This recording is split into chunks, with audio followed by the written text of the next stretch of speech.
Hello guys, welcome back to my channel Deepak Agarwal.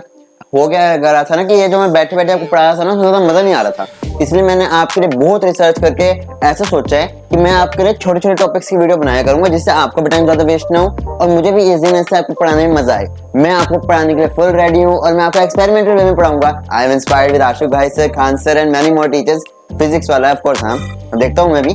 तो मुझे उसमें पढ़ाने में बहुत मजा आएगा और मैं खड़े खड़े आपको पढ़ाऊंगा, एक बोर्ड की फीलिंग भी आएगी। पीछे ग्रीन स्क्रीन नहीं है गाइस, लेकिन फिर भी आप समझ जाना मेरी बात को।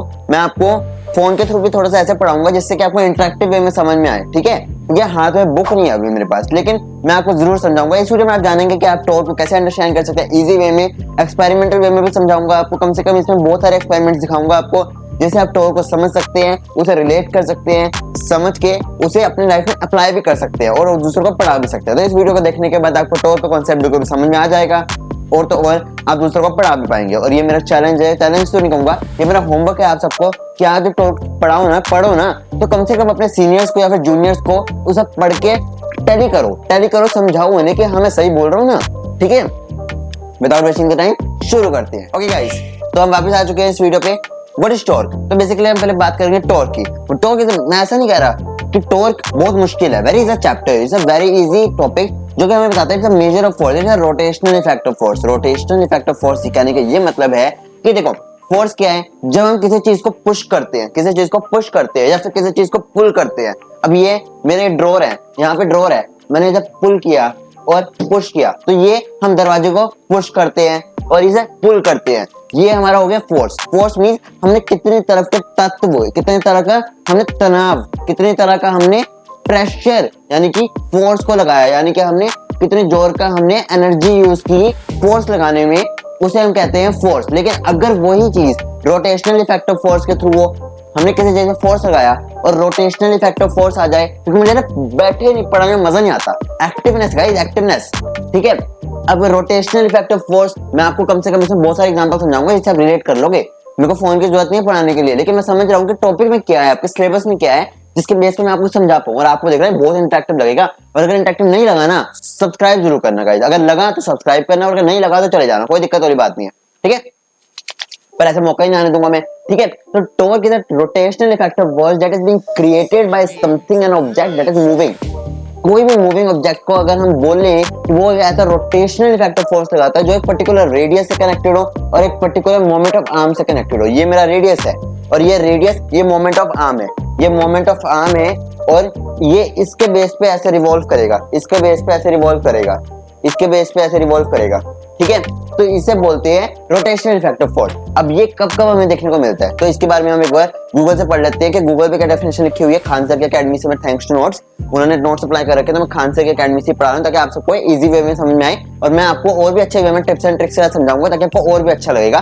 थैंक्स टू खान सर, उन्होंने मुझे दिया नहीं है, मैंने खुद निकाला है। Torque is the measure of the force that can cause an object to rotate about its axis, ठीक है। एक्सिस क्या होता है? एक्सिस बेसिकली हमारा वाई एक्सिस होता है, एक्स एक्सिस होता है, जेड एक्सिस होता है, ठीक है। तो उसके बेस पे हम क्या कर सकते हैं कि ये हमारा एक्सिस है, ये हमारा एक्सिस है, तो उसके बेस पे ये हमारा रेडियस हो गया, ये हमारा रेडियस हो गया और इस रेडियस के बेस पे मेरे को मत समझो, बस ये पॉइंट है और ये हमारा है मोमेंट ऑफ आर्म, ये हमारा मोमेंट ऑफ आर्म। तो इसके बेस पे जो रोटेशनल इफेक्ट होगा, ये रोटेशनल इफेक्ट होगा, ये रोटेशनल इफेक्ट होगा, तो इसे बोलते हैं हम टॉर्क, ठीक है। तो टॉर्क बोलते हैं इसे हम, जिसको बेसिकली हम क्या कह सकते हैं, जैसे the force is cause the an object to accelerate. जैसे कि एक पर्टिकुलर फोर्स लगाने से हमारी गाड़ी चल पड़ती है, आपने गाड़ी को धक्का मारा तो गाड़ी आगे की तरफ चल पड़ी, तो इसे हम कहते हैं रेक्टिलिनियर मोशन। अगर वो स्ट्रेट डायरेक्शन में ट्रैवल कर रही है तो अगर उसके बेस पे वो स्ट्रेट डायरेक्शन में ट्रैवल कर रही है उसे हम कहेंगे फोर्स। लेकिन अगर हम उसी को टॉर्क में बदल दे, मतलब कि आपने उसे किसी चीज से कनेक्ट कर दिया, अब वो आप धक्का मार रहे हो तो वो क्या करेगा, वो ऐसे ऐसे ऐसे ऐसे ऐसे ऐसे ऐसे ऐसे ऐसे ऐसे रोटेशनल मूवमेंट पे जाएगा, रोटेशनल मूव करेगा, तो उसी रोटेशनल इफेक्ट को हम कहते हैं टॉर्क, ठीक है। That causes an object to acquire angular acceleration. Angle मतलब ये है यहां से ऐसे, ये एक एंगल क्रिएट हो गया, ये एक एंगल क्रिएट हो गया, तो इसी को हम बोलते हैं एंगुलर मोशन यानी कि एंगुलर एक्सेलरेशन। एक्सेलरेशन क्या होती है? एक्सेलरेशन होती है किसी भी हम पर्टिकुलर वेलोसिटी को पर डिवाइडेड बाय टाइम, एक सेकंड में एक पर्टिकुलर ऑब्जेक्ट ने कितनी वेलोसिटी कवर की उसे हम बोलते हैं एक्सेलरेशन। वेलोसिटी अपॉन टाइम इसको एक्सेलरेशन। और भी समझाऊंगा अच्छे वे में। मैं नए नए टॉपिक्स लाता रहूंगा, फिक्र मत कीजिए। Torque is a vector quantity. हाँ, बहुत इंपॉर्टेंट क्वेश्चन है। टॉर्क इज अ स्केलर और vector quantity? It's a vector quantity. Vector quantity क्या होती है? वेक्टर और स्केलर में यही डिफरेंस है कि स्केलर जो है वो सिर्फ मैग्नीट्यूड पर डिपेंड करता है। स्केलर जो है वो सिर्फ मैग्नीट्यूड पर डिपेंड करता है, लेकिन जो वेक्टर है वो direction as well as magnitude. Magnitude क्या होता है? किसी भी तरीके का तत्व, किसी भी तरीके का आकार, उसे हम बोलते हैं मैग्नीट्यूड। मेरा आकार ऐसा है ना? मेरा आकार ऐसा है क्या? ठीक है, मेरा आकार ऐसा है, तो मेरा आकार जैसा है उसके बेस पे मैं कितनी वेलोसिटी एक्वायर करूंगा और कितने डायरेक्शन में एक्वायर करूंगा, उसे हम बोलते हैं magnitude as well as direction. और इन दोनों के प्रोजेक्टाइल, इन दोनों के कोलैबोरेशन से मिलकर बनती है वेक्टर क्वांटिटी। वेक्टर्स को भी अच्छे से समझाऊंगा एक टॉपिक में, तभी मैंने कहा कि मैं टॉपिक वाइज कवर करूंगा सब चीजें, ठीक है। अच्छा, और ज्यादा ज्यादा आपके 10 मिनट लूंगा, कोई दिक्कत वाली बात नहीं है। The direction of the torque vector depends on the direction of the force on the axis, ठीक है। The direction of the torque जो है वो basically vectors depend on the direction of the force on the axis, ठीक है। तो इसके base पे क्या कह सकते हैं हम?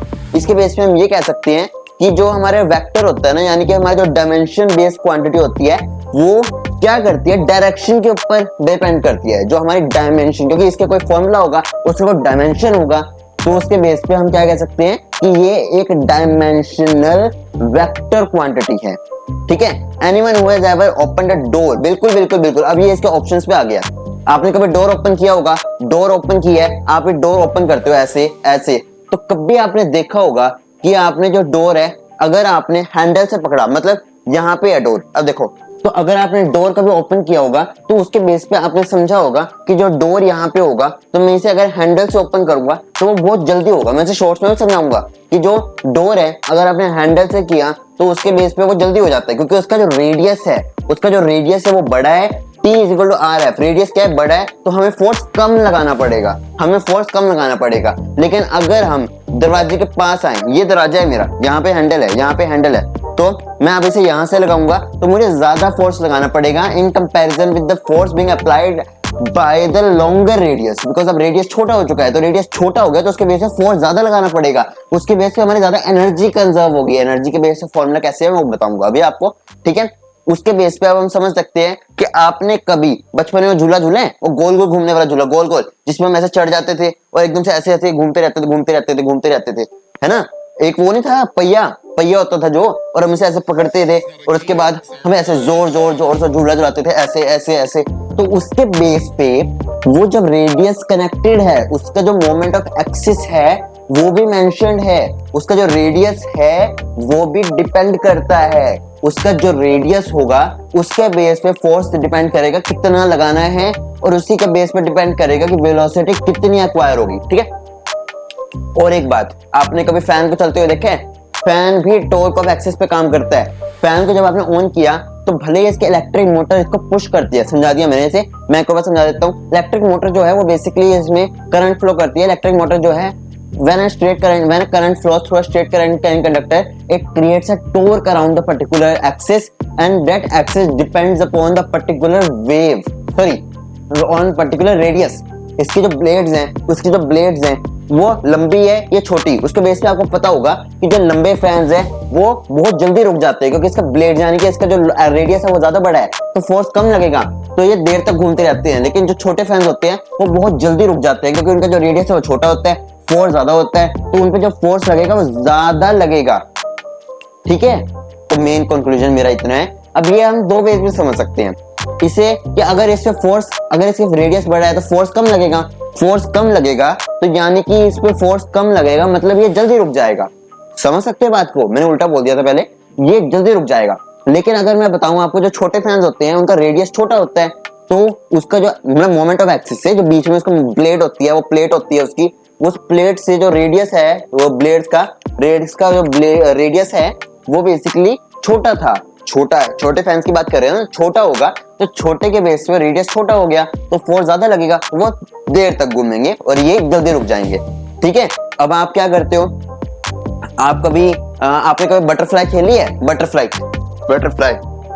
ठीक है, बटरफ्लाई खेली है। तो बटरफ्लाई के बेस पे आप एक दूसरे को पकड़ के रखते हो, दो गर्ल्स होती है जो ऐसे एक दूसरे को पकड़ के रखती है ऐसे, तो उसके बेस पे वो उन दोनों को पकड़ के रखती है, तो उनका जो मोमेंट ऑफ एक्सिस होता है, आप देखते होंगे कि जो बड़ी लड़की है, यानी कि जिसकी बड़ी बाजुएं हैं, वो यानी कि जो बड़ी टांगे हैं वो डिपेंड करता है, उनके जो रेडियस है वो बड़ा हो गया तो वो कम फोर्स लगाएगी और एक टॉर्क क्रिएट करेगी। और जो छोटी लड़की होती है फिर जो छोटा लड़का भी होता है जो बेसिकली जिसके छोटे बाजू होती है तो रेडियस छोटा हो गया तो उसको फोर्स ज्यादा लगेगा, यानी कि उसको फोर्स ज्यादा लगाना पड़ेगा। तो वो छोटा वाला इंसान जल्दी थक जाता है, लेकिन जो बड़ी वाली होती है वो ऐसे ऐसे घुमाती रहती है और ना कम फोर्स लगने की वजह से उसे कम टाइम लगता है, उसे ज्यादा वेलोसिटी क्रिएट करने में कम टाइम लगता है। ठीक है, इसी वजह से अब 10 मिनट तो हो चुके हैं पर थोड़ा टाइम और लूंगा। टॉर्क स्टैटिक भी हो सकता है, डायनामिक भी हो सकती है। स्टैटिक मतलब कि वो बेसिकली एक ही जगह पे है, रेस्ट पे मतलब एक ही जगह पे रहते हुए, यानी कि वो स्टैटिक मोशन भी कंजर्व कर सकती है अपने साथ। स्टैटिक मोशन मतलब एक ही जगह पे रहते हुए रेस्ट में रहना, यानी कि अब टॉर्क अगर हम लगाएं किसी रोटेशनल इफेक्ट ऑफ फोर्स पे तो वो किसी चीज को रेस्ट पे लाने की भी कोशिश कर सकता है, किसी चीज को फोर्स पे यानी कि मूविंग ऑब्जेक्ट को डालने में भी हेल्प कर सकता है। ठीक है, स्टैटिक मतलब रेस्ट पे होता है और डायनेमिक मतलब मोशन में होता है। ठीक है, स्टैटिक मतलब the force being applied to a particular object when it is in the state of rest, dynamic मतलब a force being applied on the state of rest when it is in state of motion। ठीक है, a static torque is one which doesn't produce an angular acceleration। मैंने कहा ना आपको कि static torque वो होता है जो angular acceleration produce नहीं करता, यानी कि आपने उसे force तो लगाया लेकिन वो angular acceleration produce नहीं करता। someone pushing on a closing door is applying a static torque। closed door, दरवाजा बंद है, आपने उस पर टॉर्क लगाया तो वो क्या करेगा, स्टैटिक टॉर्क अप्लाई करेगा। क्यों? Because the door is not rotating about it's hinges. जो डोर है वो उसके हिंजेस पे यानी कि उसकी जो किल्ली है जिस पे वो अटैच्ड है उससे अब रोटेट नहीं कर रहा। क्यों? क्योंकि वो बंद है, ताला लगा हुआ है भैया, ताला लगा हुआ है तो वो मूव ही नहीं कर रहा। तो वो स्टैटिक टॉर्क है कि आप जितना मर्जी पुश कर लो उससे वो नहीं हिलेगा क्योंकि उसमें लॉक लगा हुआ है और इसी वजह से उसको स्टैटिक टॉर्क कहते हैं जो अप्लाई होता है इन द स्टेट ऑफ रेस्ट। लेकिन अगर हम बात करें someone paddling a bicycle at constant speed is also applying a static torque because they are not accelerating। जो आपने कभी एक बार देखा होगा कि साइकिल जो है वो कभी कभी बहुत तेज से चल रही होती है लेकिन उसके पैडल अपने आप ही रोटेट कर रहे होते हैं, लेकिन आप जब उसको मारते हो पैडल उस पर कोई इफेक्ट नहीं पड़ता क्योंकि वो ऑलरेडी वेलोसिटी में है, तो it is considered to be the state of rest. ठीक है, अच्छा अब हम बात करेंगे the drive shaft in a racing car accelerate from the starting line is called dynamic torque. हम कभी कैसे खड़ी हुई कार को चलाते हैं उस पर हमने फोर्स लगाया यानी कि हमने एक्सेलरेट किया उसे, तो खड़ी हुई कार जो चलती है, ठीक है, चलती है तो उसके बेस पे एक रोटेशनल इफेक्ट मूव होता है, रोटेशनल इफेक्ट। ठीक है, तो उसी रोटेशनल इफेक्ट से जब एक पर्टिकुलर कार चलती है तो फिर उसे बेसिकली आप क्या कह सकते हो, rotational effect of force being created as torque.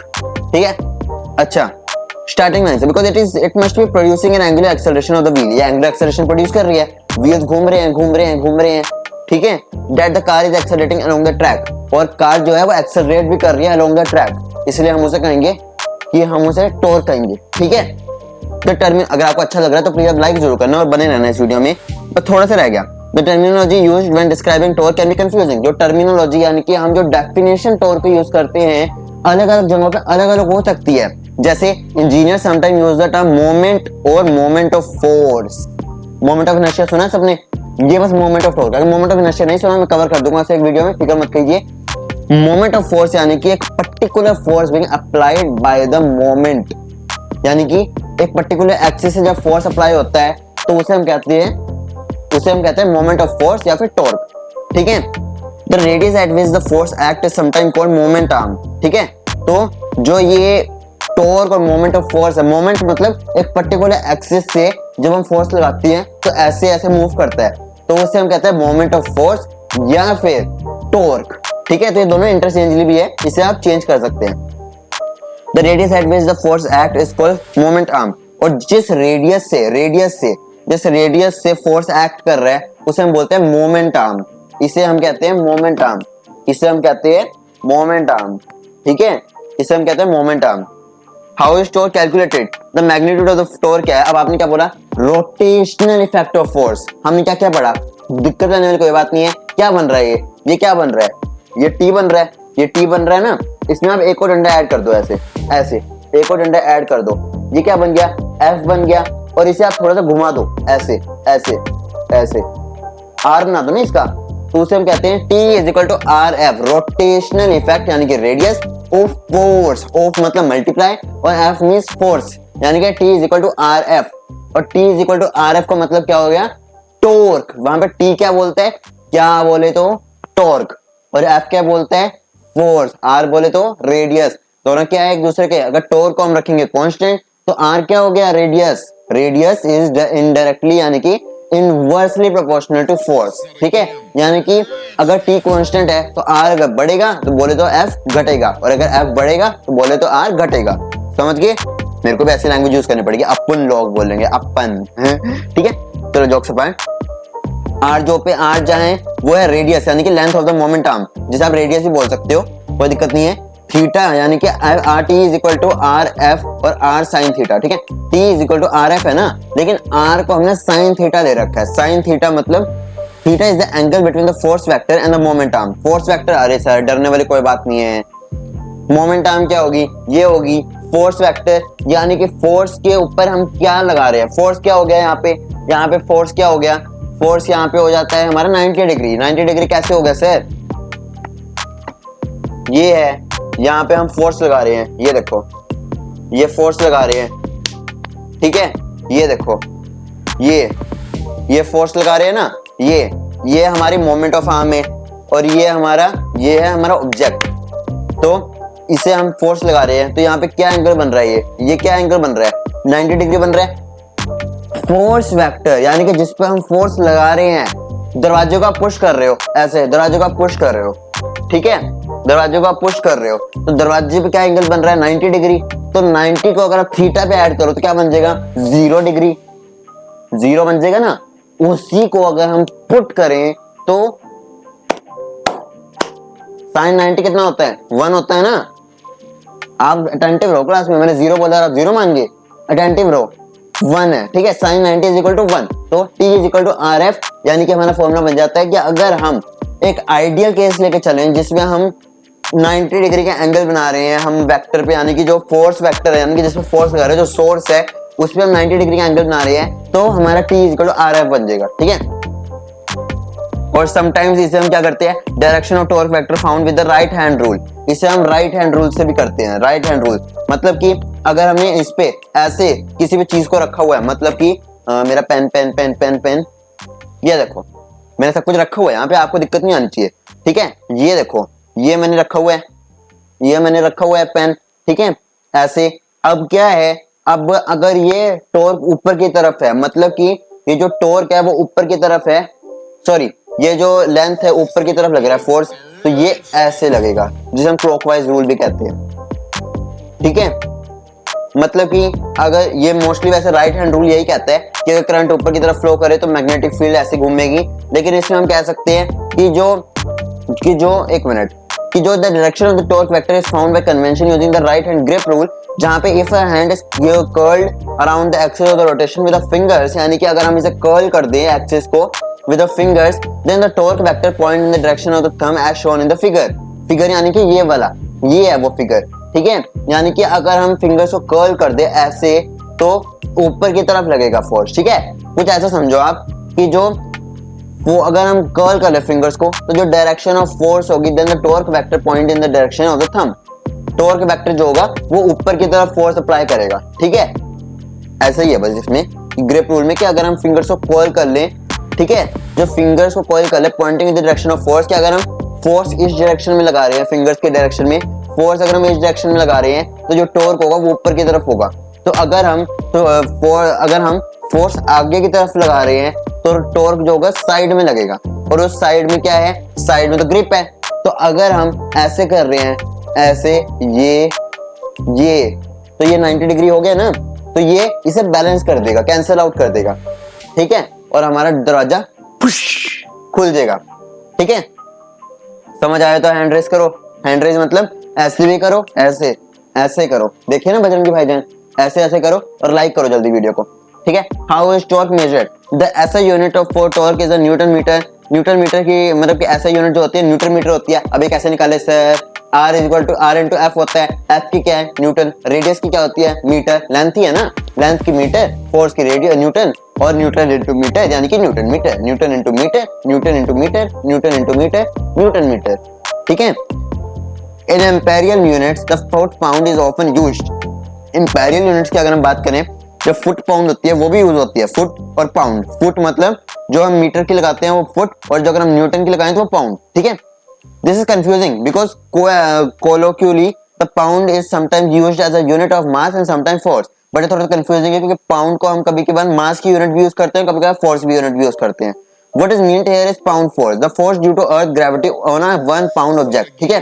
The magnitude of these unit is often similar as 1 Newton को हम बोलते हैं 1.74 foot dot lbs, that is pounds, foot into pounds। so अगर हम 1 न्यूटन मीटर को बोलें 1.74 foot into pounds। measuring a static torque in a non rotating system is quite easy.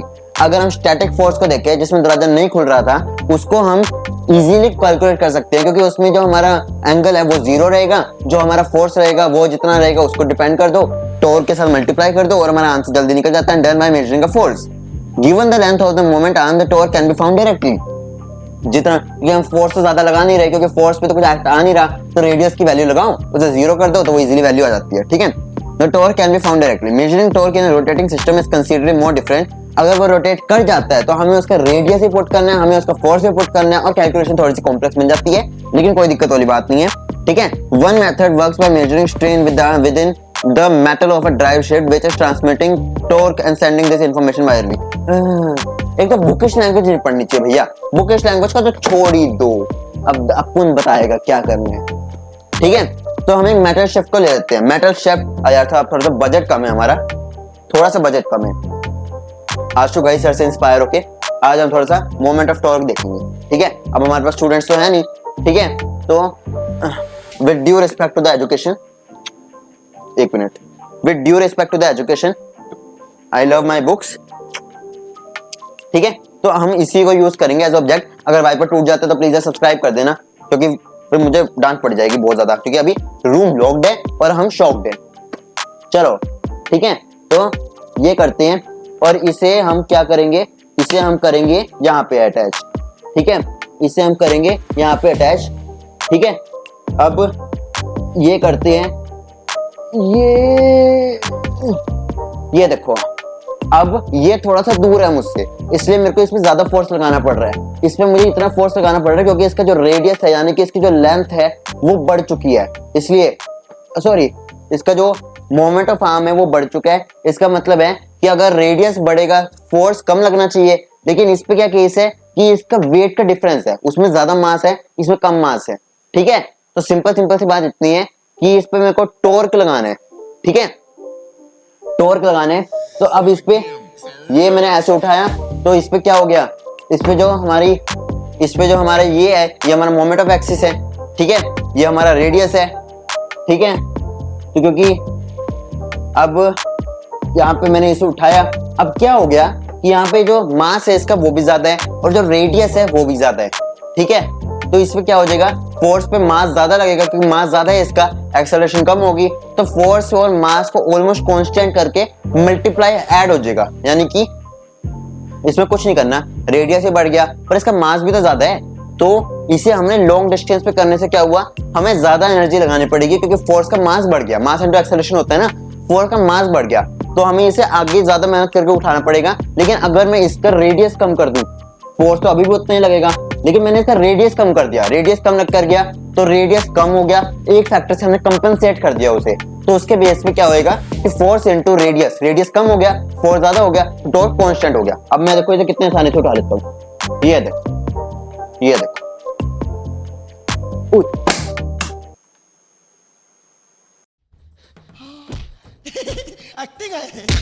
आप ना कुछ कराओगे एक दिन मुझसे, ठीक है। तो ऑल ओवर समझ में आ गया कॉन्सेप्ट। इसमें क्या हुआ ना कि जब हमने रेडियस बढ़ाया उस टाइम पे फोर्स कम होना चाहिए था, बट एक मास पे भी डिपेंड करता है। अब मैं अगर किसी भी, अब इसमें बोतल को ले लूं, तो ये बोतल तो बहुत आराम से उठ जाएगी इस वाइपर से, ठीक है। तो मास का भी डिफरेंस होता है थोड़ा सा, तो उसको हमें रिलैक्स होकर करना पड़ता है, उसे हमें ब्रैकेट में दिया जाता है क्वेश्चन मार्क्स में कि हमें क्या और किस बेस पे उसे करना है। Given the equation is when the object is heavy and when the object is light, तो रेडियस पे क्या इफेक्ट पड़ता है, रेडियस पे ये इफेक्ट पड़ता है कि जब हमारा ऑब्जेक्ट भारी है लेकिन रेडियस ज्यादा है तो हमें टॉर्क भी ज्यादा लगाना पड़ेगा, अनलेस एंड अनटिल हम उसको रेडियस कम कर दे, हमें एक फैक्टर से कंपनसेट करना पड़ेगा, या तो आप उसमें मास कम कर दो या आप रेडियस कम कर दो। लेकिन अगर लाइट ऑब्जेक्ट है फिर कोई दिक्कत नहीं है, फिर आपको उसी इक्वेशन पे जाना है कि अगर टॉर्क वहां पे रेडियस ज्यादा है तो रेडियस ज्यादा होगा, फोर्स कम होगा तो वो इजीली उठ जाएगा, और पीछे आएगा तब भी उठ जाएगा, क्योंकि उसमें अब रेडियस कम है लेकिन फोर्स भी तो कम है। Are you getting my point? देखो एक लास्ट चीज से समरी कर देते हैं, फिर इसे ओवर करते हैं। ठीक है, मैं ये कह रहा हूं कि जब हमने इसे दूर किया, ठीक है, हमने इसे दूर किया, अब इसका रेडियस ज्यादा है लेकिन इसका मास भी तो ज्यादा है, ठीक है, तो रेडियस इनटू मास मल्टीप्लाई करके बूस्ट हो जाएगा, जिसकी वजह से क्या होगा कि हमें टॉर्क ज्यादा लगाना पड़ेगा। लेकिन अगर मैं इसका रेडियस कम कर दूं, मैं रेडियस और फोर्स में से मैंने रेडियस से कंपनसेट कर दिया, तो मुझे इससे क्या करना पड़ेगा, मुझे इससे इजीली उठा सकता हूं मैं इसे। लेकिन अगर यही चीज मैं लाइट ऑब्जेक्ट के साथ करूं तो फिर वो सिंपल इक्वेशन यूज होएगी, क्योंकि लाइट ऑब्जेक्ट है तो फोर्स तो ऑलरेडी कम है, तो रेडियस अगर ज्यादा भी होगा कम भी होगा क्या फर्क पड़ेगा उससे, है ना। तो यही थी हमारी टॉर्क की वीडियो आज की। होपफुली आपको अच्छे से समझ में आ गया होगा कि मेरा एक्सपेरिमेंट क्या था। मैंने आपको सारे एग्जांपल्स के थ्रू समझाया कि हमने कैसे कब और क्या रोल प्ले किया। बाकी एक और है, what role does torque play in rotational kinematics. अच्छा ठीक है, गुस्सा मत मानो, मैं बैक को ऊपर रख देता हूं, लो ठीक है। तो T is equal to in rotational kinematics, अगर रोटेशनल इफेक्ट की बात करें काइनेमेटिक्स में, काइनेमेटिक्स क्या होती है, काइनेमेटिक्स मींस जब हम किसी मोशन को अकाउंट में ना लेते हुए हम फोर्स की बात करें, ठीक है। Torque takes the place of force in linear kinematics. इसमें second law of newton motion apply होगी, जिसमें F is equal to mv की जगह हम F को टॉर्क से रिप्लेस कर देंगे, मास को हम मोमेंट ऑफ इनर्शिया यानी कि I से रिप्लेस कर देंगे, और एक्सेलरेशन को हम एंगुलर एक्सेलरेशन यानी कि अल्फा से रोटेट कर देंगे, यानी कि रिप्लेस कर देंगे, ठीक है। और वहां पे यही बता रखा है कि अल्फा जो है एंगुलर एक्सेलरेशन, आई है रोटेशनल इनर्शिया, और बाकी द लार्जर द आई तो larger heavier will be the object, ठीक है। जितना वो मैंने अभी आपको समझाया ना कि जो आई अगर ज्यादा होगा यानी कि मोमेंट ऑफ इनर्शिया ज्यादा होगा, मास ज्यादा होगा, तो हमें फोर्स भी ज्यादा लगाना पड़ेगा इररिस्पेक्टिव ऑफ कि हमें क्या करना है, हमें क्या रेडियस रखना है, ठीक है। We derive this equation expression in an article, और वो मैंने आर्टिकल परफॉर्म करके दिखा दिया है। अब what is rotational equilibrium, okay ठीक है, बस थोड़ा सा हो रहा है क्या, मेरे को आप लोगों की टाइम की कदर है। There is considerable confusion between torque power energy, ठीक है। तो अब हम बात करते हैं तो रोटेशनल इक्विलिब्रियम की। The concept of rotational equilibrium is equivalent to Newton first law. Newton first law की बात कर रहे हैं इसमें हम।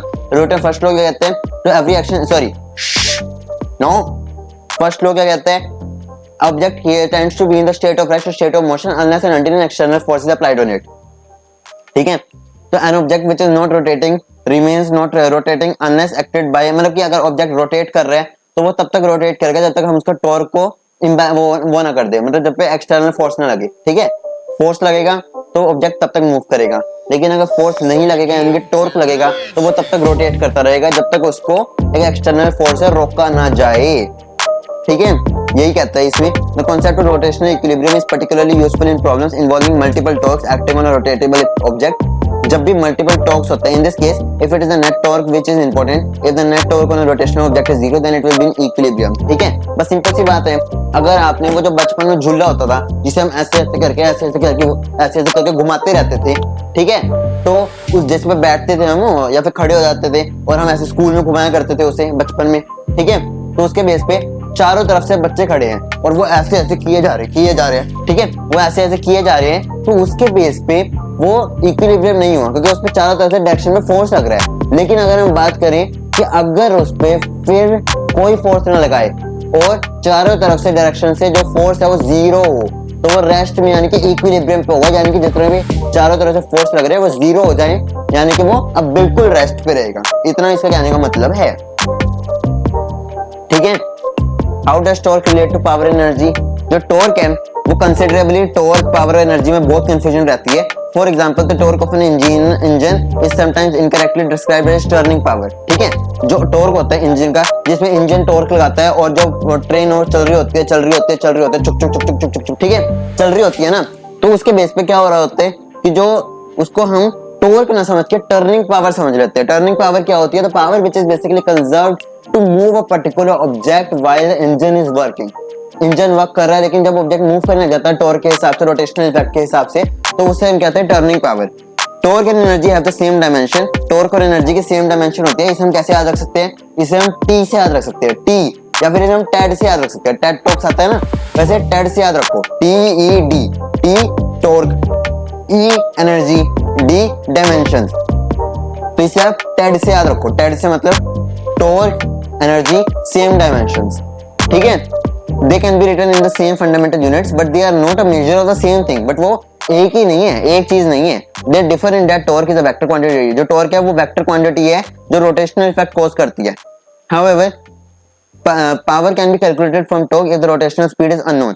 अगर जो रोटेशनल स्पीड है वो अननोन है, यानी कि जो वेलोसिटी है वो अननोन है, तो हम टॉर्क को इजीली कैलकुलेट कर सकते हैं, जिसे हम कहते हैं P is equal to force into distance upon time. Power क्या होती है? Force into distance upon time. तो उसमें हम क्या कर सकते हैं, डिस्टेंस को 2 पाई आर पुट करो, नोटबुक खोल लो, अपनी नोटबुक नोट्स बनाया करो साथ साथ। 2 pi r F into 2 pi r upon t, तो ये अब R अपॉन टी क्या हो जाएगा, ओमेगा हो जाएगा। तो 2 पाई टी ओमेगा, ठीक है, T 2 पाई टी ओमेगा, क्योंकि मैंने इसमें फोर्स को T से यानी कि टॉर्क से रिप्लेस कर दिया, ठीक है। तो टी ओमेगा हो गया इससे, क्योंकि 2 पाई तो वो हो गया ना, रेवोल्यूशन हो गया। तो 2 pi omega is equal to, कुछ नहीं गाइस, इसमें ये बता रखा था सारा का सारा कि आप कैसे बेसिकली टॉर्क को इंक्रीज कर सकते हो, डिक्रीज कर सकते हो। और जो हम पहले पढ़ रहे थे वो सारा का सारा टर्निंग पावर के बारे में था कि बेसिकली अगर टॉर्क इंक्रीज होगा तो यानी कि रेडियस जब इंक्रीज होगा तो फोर्स कम हो जाएगा ऑटोमेटिकली, यानी कि टॉर्क अगर कांस्टेंट है तो रेडियस अगर ज्यादा होगा तो फोर्स कम लगाना पड़ेगा, और अगर फोर्स कम होगा तो रेडियस ज्यादा लगाना पड़ेगा। जैसे मैंने आपको वाइपर में दिखाया कि मेरे को उसे एक फैक्टर से कंपनसेट करना पड़ेगा, अगर उसका फोर्स ज्यादा है तो रेडियस कम कर दिया, और अगर रेडियस ज्यादा है तो फिर उसका फोर्स कम कर दिया, यानी कि उसका मास कम कर दिया उसके अंदर से, ठीक है। ऐसा करना है, उसके बेस पे उन्होंने बता दिया कि टॉर्क आगे पीछे यानी कि इंक्रीज और डिक्रीज कैसे करें। या तो आप उसके मोटर की लेंथ बढ़ा दो, या फिर उसका रेडियस यानी कि उसका मास बढ़ा दो।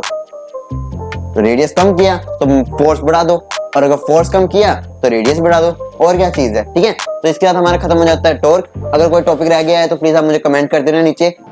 आपको इस वीडियो में सबसे ज्यादा अच्छा क्या लगा, मुझे नीचे जल्दी से कमेंट कीजिए, और क्या चाहिए आगे वो बताइए। और अगर आपको मेरी चीज पसंद आई हो सब्सक्राइब जरूर कर देना। बाकी मिलते हैं एक नई वीडियो में एक नई एनर्जी हो साथ के साथ। बहुत टाइम बाद वीडियो लाया हूं, I am really sorry for that. चाहे तो उठो बैठे कर लूं, ठीक है। तो लेकिन मैं आप कंसिस्टेंटली ट्राई करूंगा कि वीडियो लाता रहूं, 10-10 मिनट की सही पर लाता रहूं, ठीक है। फाइनेंस पे भी लाऊंगा कि आप अर्निंग कैसे कर सकते हैं, और बहुत चीजों पे लाऊंगा। तब तक के लिए be positive and keep smiling. Love you guys.